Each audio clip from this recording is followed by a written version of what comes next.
An Abi Hurairah qala qala Rasulullah sallallahu alaihi wa alihi wasallam min husni islamil mar'i tarkuhu ma la ya'ni. Haditsun hasan rawahu At-Tirmidzi wa ghairuhu.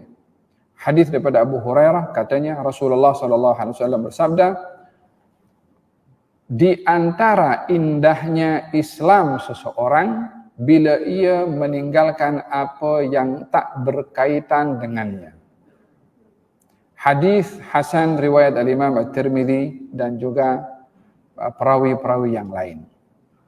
Berbicara tentang indahnya Islam dan rosaknya Islam bergantung atau dilihat daripada perbuatan orang Islam.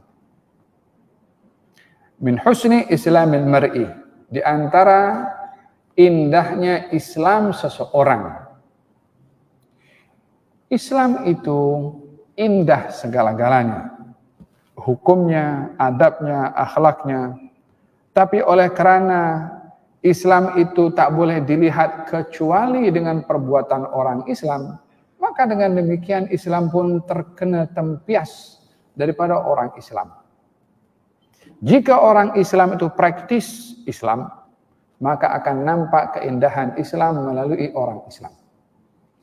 Tapi jika orang Islam itu tidak praktis Islam dengan sempurna, boleh jadi Islam pun akan terkena tempias karena perbuatan orang Islam. Walaupun kita tidak dapat untuk nak meyakini dan memahami bahwasanya kita tidak boleh untuk menilai Islam melalui orang Islam. Tapi hendaklah kita memahami Islam melalui prinsip dan dasar-dasar Islam. Realitinya begitu. Walaupun hakikat yang berlaku di lapangan adalah orang itu hanya menilai orang lain atau menilai pegangan seseorang melalui perbuatan orang itu. Kita tidak jauh daripada beberapa masa yang lalu ketika kita mendengar tentang Islamfobia. Islamfobia ketika disebarkan oleh pihak-pihak tertentu yang ingin merosakkan Islam, itu dijadikan beberapa orang Islam dibentuk, didanai, diberi kemudahan untuk mengambil tindakan agresif atau ekstrim dengan atas nama Islam.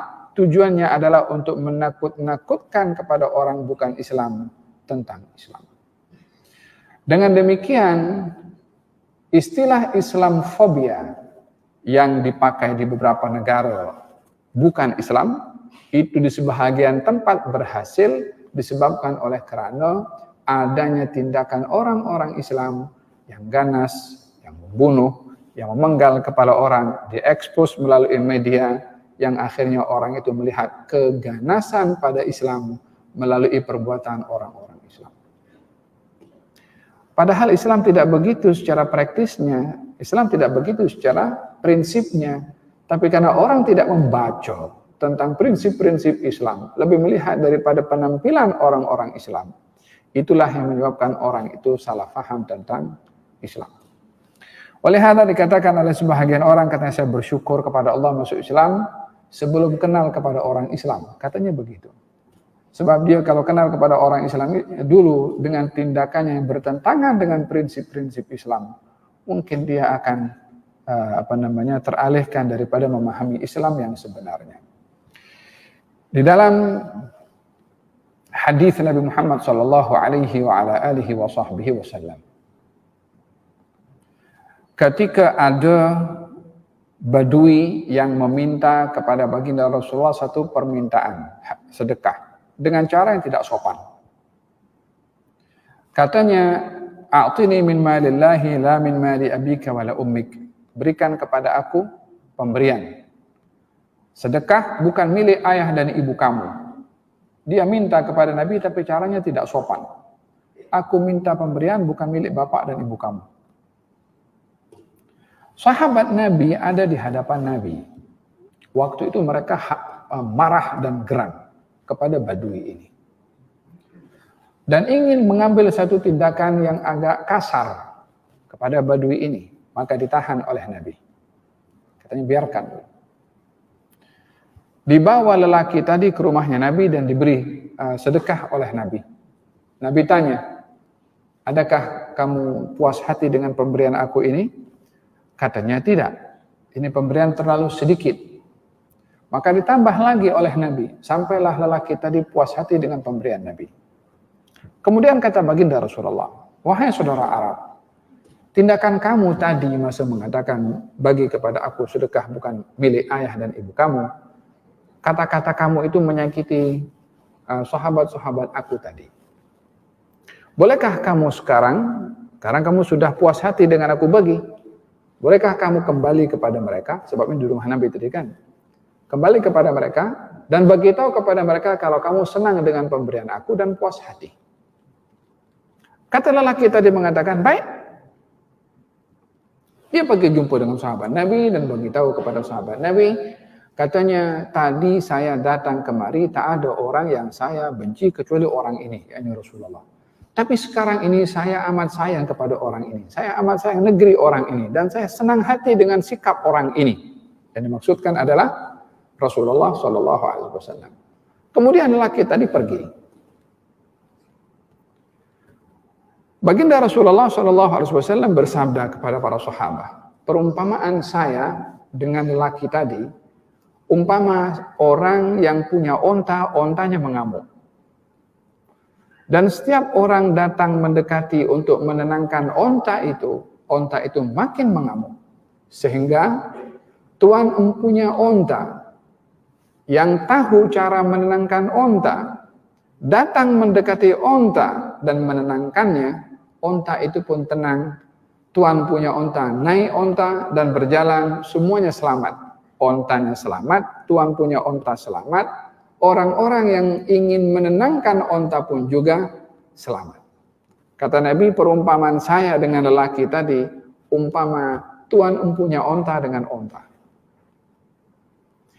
Yang lelaki tadi itu umpama onta yang sedang mengamuk. Dia tak belajar, dia tak arti, dia tak tahu. Sahabat tadi ingin membela Nabi karena kurang hajarnya itu badui. Perbuatan sahabat ingin melindungi Nabi, betul. Tapi cara ingin melindungi Nabi dengan menyakiti kepada badui, salah. Tidak dibenarkan seseorang hanya punya semangat dan tujuan yang betul tanpa memastikan caranya mesti juga betul. Tidaklah seseorang punya tujuan untuk bersedekah kepada orang lain, tapi dengan cara merompak harta orang lain. Merompak adalah satu hal yang dosa. Tidak boleh seseorang ingin memperbetulkan kesalahan orang, tapi dengan tindakan salah memaki menengking kepada orang yang salah. Tidak dibenarkan seseorang melihat orang bermaksiat untuk mencegah maksiatnya, tapi dengan memaki, menghina, dan merendahkan karena memaki juga maksiat. Maka dalam hal ini, bukan tujuan menghalalkan segala cara. Tapi tujuan itu mesti menentukan cara. Min husni islamil mar'i tarkuhu ma la ya'ni, di antara indahnya Islam seseorang bila ia meninggalkan hal-hal yang tak ada kaitan dengannya. Dalam hal ini ada beberapa penafsiran. Apa maksud daripada meninggalkan apa yang tak ada kaitan dengannya? Imam Ibn Hajar mengatakan maksudnya Islam yang baik pada seseorang bila ia meninggalkan maksiat atau hal-hal dilarang oleh Allah dan melakukan apa yang diperintahkan oleh Allah. Pendapat yang kedua mengatakan bahwasanya yang dimaksudkan indahnya Islam seseorang bila meninggalkan apa yang tak ada kaitan dengannya adalah untuk tidak melibatkan diri kepada hal-hal yang tidak bermanfaat untuknya.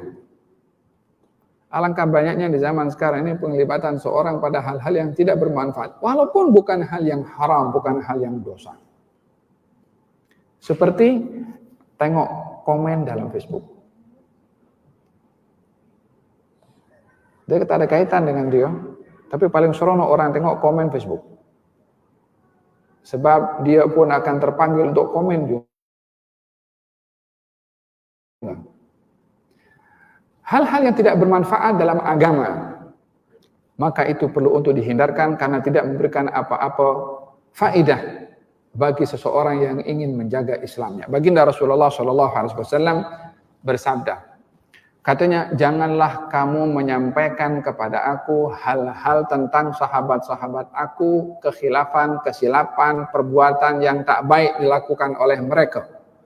Karena sesungguhnya aku ingin keluar daripada rumah sementara dalam hati aku tak ada pandangan negatif kepada sesiapapun. Yakni Nabi ingin tak ada siapa sampaikan berita tak elok tentang sahabat-sahabat Nabi.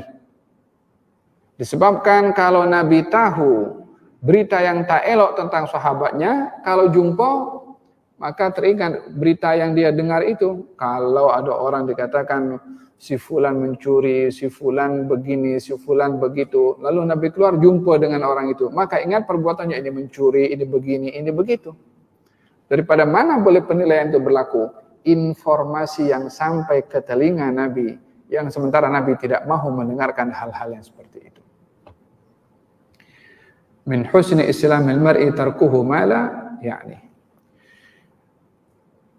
Alangkah sulitnya zaman kita sekarang dengan adanya grup WhatsApp untuk menyampaikan berita-berita yang kadang-kadang atau kebanyakannya tidak ada bermanfaat, tidak memberi faidah, bahkan mungkin akan mengetahui keburukan dan aib orang lain. Zaman kita sekarang banyak orang yang menggunakan kamera, video kamera untuk syuting apa yang dilakukan oleh orang lain, lalu di-upload dekat Facebooknya untuk mengaibkan dan mendedahkan. Tujuannya mungkin bertujuan untuk ini orang berbuat begini, tapi adakah tujuan untuk mencegah orang itu daripada berbuat maksiat dengan mengaibkan orang itu di hadapan khalayak ramai? Bukankah itu bahagian daripada membuka aib orang yang juga dilarang di dalam syariat? Bukankah menceritakan keburukan orang itu dilarang juga dalam syariat? Bukankah Nabi melarang orang itu membuka aib orang lain? Bukankah beliau bersabda, barang siapa yang membuka aib orang maka aibnya akan dibuka? Bukankah beliau bersabda, barang siapa yang menutup aib orang maka aibnya akan ditutup? Dengan demikian, Islam yang baik bagi seseorang adalah mengelak daripada terlibat hal-hal yang tidak bermanfaat pada dirinya, pada agamanya, pada marwahnya, pada ketakwaannya, pada Islamnya, dan juga pada imannya. Hada berkenaan, walihada kata Imam Syafi'i ketika didatangi atau didekati oleh seseorang dan orang itu memaki kepada Imam Syafi'i. Ketika dimaki oleh orang itu, Imam Syafi'i sedang diam. Dipandang orang itu sambil memaki. Selesai, terus Imam Syafi'i ini diam juga. Tak layanlah orang itu yang mengada kepada Imam Syafi'i. Kemudian setelah orang itu pun karena tak dilayan, dia pun pergi. Kata murid-muridnya, ya Imam, kenapa engkau tidak jawab? Kenapa engkau tadi terdiam? Katanya, ya aku tengah pikir, kalau aku jawab bermanfaat atau tidak? Ada faidah atau tidak? Memberikan kesan atau tidak?